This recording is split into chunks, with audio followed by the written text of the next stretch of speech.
আমাদের পঞ্চম শ্রেণীর শিক্ষার্থীরা তোমরা সবাই ভালো আছো?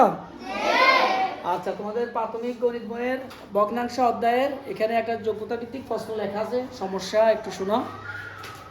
রায়হান বাজারে গিয়ে 4.3 কেজি চিনি, 5 ভাগের 4 কেজি ডাল, 2 ভাগের 1 কেজি ময়দা কিনলো। তাহলে এটা তো হলো ভগ্নাংশ অধ্যায়। কেমন? আমাদের প্রথম কাজ দিচ্ছে অপ্রকৃত ভগ্নাংশ কাকে বলে। অপ্রকৃত ভগ্নাংশ কাকে বলে? আচ্ছা, তাহলে কাকে বলে কে কি বলতে পারবা? অপ্রকৃত ভগ্নাংশ কাকে বলে মনে আছে? যে ভগ্নাংশের হর ছোট লব বড় তাকে অপ্রকৃত ভগ্নাংশ। প্রকৃত অপ্রকৃত মিশ্র। তাহলে আমাদেরকে জানতে চাচ্ছে অপ্রকৃত ভগ্নাংশ কাকে বলে। তাহলে আমরা একটু এটা লিখি। কি লিখবো আমরা? যে ভগ্নাংশের হর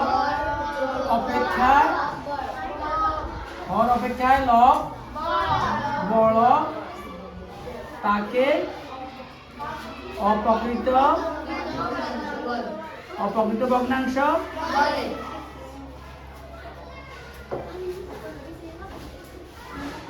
যেমন একটা উদাহরণটা আমরা দিই না, কোনগুলো কোন ধরনের ভগ্নাংশগুলো? আমি যদি লিখি 3 ভাগের 4, যে আমাদের এখানে হর ছোট লব বড়, আমি এইভাবে আরো তো লিখতে পারি না? আমি যদি এখানে লিখি, এই যে এটা লিখলাম আমি, তাহলে দুইটা ভগ্নাংশ দেখা যায় হর ছোট লব বড়। এইরকম ভগ্নাংশগুলো হলো অপ্রকৃত ভগ্নাংশ। এটা নিয়ে কারো কোনো কথা আছে? আমরা খতে চলে যাই। খতে কি বলতে একটু দেখো সবাই। সে মোট কত কেজি দ্রব্য কিনলো? তাহলে সে মোট কত, সে কি কি কিনছে? চিনি, ডাল, আর কি কিনলো? ময়দা। তাহলে আমরা এই মোট এই তিনটাকে একসাথে করতে গেলে, মোট করতে গেলে কি করতে হবে? যোগ করতে হবে। তাহলে আমরা এটি লিখি, সে মোট দ্রব্য কিনলো। তাহলে কি কি কিনলো বলো, এগুলো একটু বলো। 4 ভাগের 3 যোগ 5 ভাগের 4 যোগ 2 ভাগের 1 কেজি। এই তিনটা জিনিস না কিনছে সে।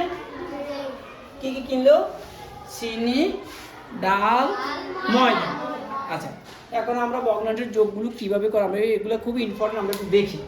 আমরা এই পাশের কাজটা একটু করি, একটু দেখো। তাহলে আমাদের প্রথম কাজ হলো কি, এখানে একটা মিশ্র ভগ্নাংশ আছে। এটা কি ভগ্নাংশ? তাহলে আমাদের প্রথম কাজ হলো এই মিশ্র ভগ্নাংশকে আমরা কি করবো? ভাঙবো নাকি? ভেঙে আমরা কি অপ্রকৃত ভগ্নাংশে পরিণত করবো। আমরা একটু দেখি এটা কিভাবে পরিণত করা হয়। তাহলে আমরা এটা লিখবো 4 ভাগের 3 যোগ 5 ভাগের 4 যোগ 2 দুগুণে 4 আর 1 2 ভাগের 5। আবার একটু খেয়াল করো এটা আমরা কিভাবে করি, তোমাদের মনে আছে? আমরা কি হর দিয়ে পূর্ণ সংখ্যাকে গুণ, লব যোগ, তাহলে 2 দিয়ে 2 দুগুণে 4, 4 আর 1 5, আর হর ঠিক নিচে আবার থাকবে।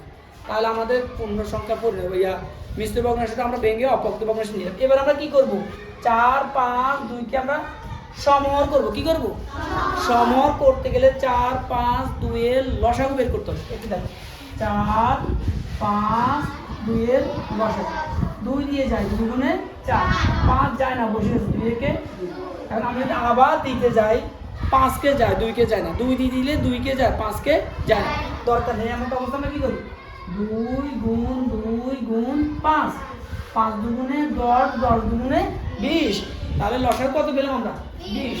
তাহলে আমাদের এখন কাজ হচ্ছে কি, আমরা এইভাবে একটু 20 20 20 সবগুলো হর কি হয়ে গেল?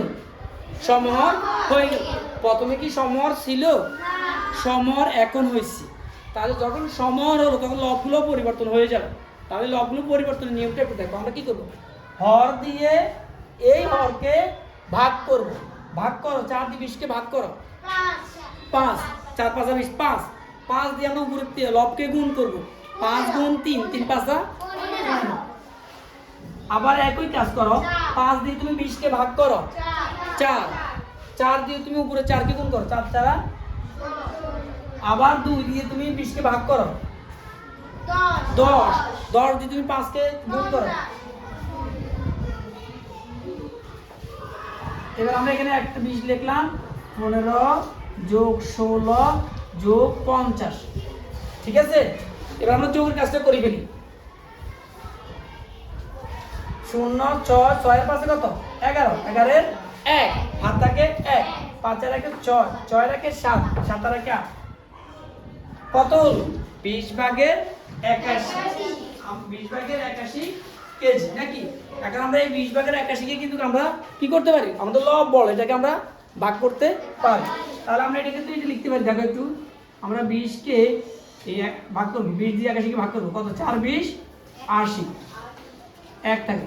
তাহলে আমরা এটাকে লিখতে পারি কি, 4 সমস্ত 20 ভাগের 1 কেজি। এটা গেল আমাদের ক, এটা গেল আমাদের কি খ, খ কি গেল? খ গেল। তাহলে আমাদের কাছে আর কি থাকলো? গ থাকলো। সেখানে কি বলছে দেখো, চিনি অপেক্ষায় ময়দা কত কেজি বেশি কিনেন। আচ্ছা আমরা আমরা এই পাশে একটু করার চেষ্টা করি, আমরা এখান থেকে দেখো, হ্যাঁ গটা আমরা এখান থেকে করব। কি বলছে? চিনি অপেক্ষা ময়দা কত কেজি বেশি কেনেন। তাহলে দেখা যাচ্ছে কথায় বোঝা যাচ্ছে ময়দা বেশি কিনছে, চিনি কম কিনছে, ঠিক না?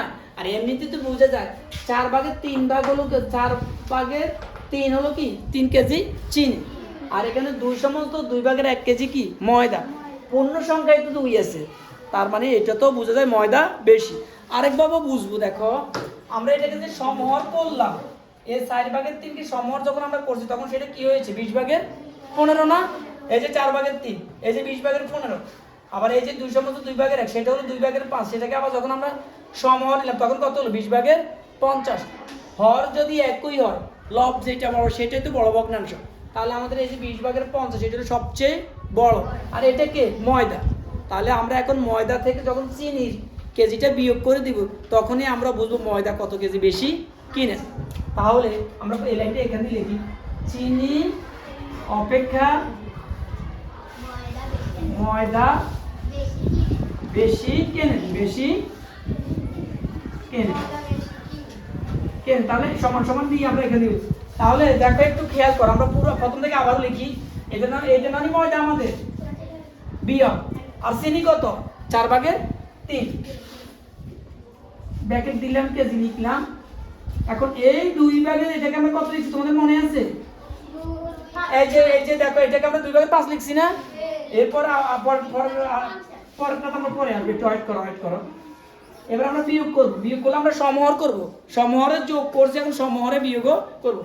এই 2 ভাগের 5 কে আমরা সমহর তখন কি লিখছি দেখো তো দেখি, 2 ভাবে করা যায়। এটাকে আমরা 2 ভাগের 5 লিখছি না? কত?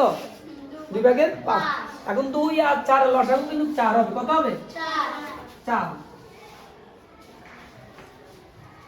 2 দিয়ে 4 কে ভাগ করো, 2 দিয়ে 5 কে করো, 5 দুগুণে 10। এবার 4 দিয়ে 4 কে ভাগ করো, 1 দিয়ে 3 কে গুণ করো, 10 বিয়োগ 3, 10 3 গেলে 10 3 গেলে কত? 7, 4 ভাগের 7, 7 4 ভাগের 7। এখনো দেখো লব বড়, তাহলে আমরা এটাকে এখনো ভাগ দিতে পারি। 4 দিয়ে আমরা 7 কে ভাগ দেওয়া যায় না? 4 একে 4, 7 এ 4 গুণ 3, তাহলে কি আমরা এটাকে লিখতে পারি না 1 সমস্ত 4 ভাগের 3 কেজি। তাহলে ময়দা কত কেজি বেশি আছে? 1 সমস্ত 4 ভাগের 3 কেজি ময়দা বেশি আছে। এই গেল আমাদের। তোমাদের কোনো প্রশ্ন আছে এখানে? কারো কোনো প্রশ্ন আছে? আচ্ছা না থাকলে তোমরা খাতা তুলে নাও, সুন্দর করে তুলে নাও।